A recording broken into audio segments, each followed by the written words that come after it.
საცხო საახალწლო საჩუქრებით მეხუთე საჯარო სკოლის თვითმმართველობამ გადაწყვიტა შობა ახალი წელი მეშვიდე სკოლისათვის მიელოცოთ. კბილეულის სათამაშოები და საკანცელარიო მასალა ეს იმ საჩუქრების არასრული ჩამონათვალია, რომელიც ახალციხის მეხუთე საჯარო სკოლის თვითმმართველობის წევრებმა მეშვიდე საჯარო სკოლის სპეციალური საჭიროებების მქონე ბავშვებს გადასცეს. მოსწავლეებმა მათ საჩუქრების გარდა დამდეგი შობა ახალი წელი სიმღერებითა და ლექსებით მიულოცეს.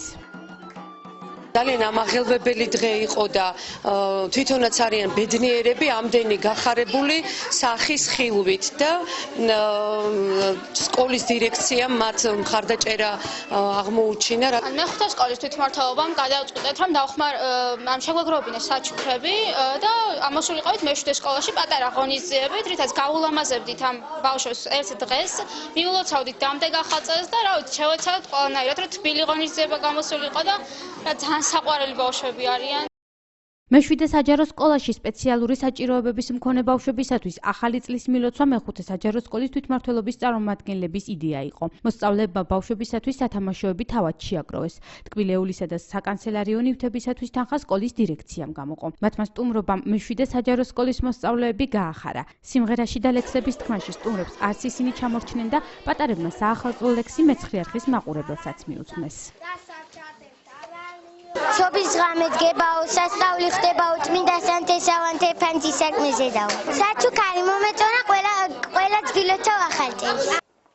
ახალციხის მეშვიდე საჯარო სკოლა რაიონული საავადმყოფოს მიმდებარე ტერიტორიაზე მდებარეობს, რომელიც 2013 წლის მაისის თვეში გაიხსნა. სპეციალური საჭიროებების მქონე ბავშვებისათვის სკოლა საქართველოს განათლებისა და მეცნიერების სამინისტრომ ააშენა და თანამედროვე ტექნოლოგიებით აღჭურვა. პედაგოგები ახალი ფართის წინასგან განსხვავებით კმაყოფილნი არიან და ამბობენ, რომ სპეციალური საჭიროებების მქონე ბავშვებისათვის ყველა პირობაა შექმნილი. ახალციხის მეშვიდე საჯარო სკოლაში არის 26 ბენეფიციარი. სკოლა ემსახურება სპეციალური საგანმანათლებლო საჭიროების მქონე მოსწავლეებს. მოტივირებულია ყველა თანამშრომელი, რომ ამ ბავშვებს აკადემიურ უნარებთან ერთად მიაწოდოს სოციალური მომსახურების ჩვევების განვითარების კუთხით ცოდნა, განუვითაროს მათ თვითმომსახურების ჩვევები და მოამზადოს ისინი სოციალიზაციისათვის. ახალციხის მეშვიდე საჯარო სკოლა მანამდე ქალაქის ცენტრში ორბელიანის ქუჩაზე მდებარეობდა. სკოლაში 17 პედაგოგია და სპეციალური საჭიროებების მქონე 26 მოსწავლეა. დაწესებულება განათლების სამინისტროს დაფინანსებით ფუნქციონირებს. დღევანდელი საქველმოქმედო ღონისძიების გარდა მეხუთე საჯარო სკოლას მომავალში სხვა საახალწლო ღონისძიებებიც აქვს დაგეგმილი. სპეციალურად ეკოსთვის ლუბა გიორგაძე და ზურა სულაბერიძე ახალციხის ნომერ მეშვიდე საჯარო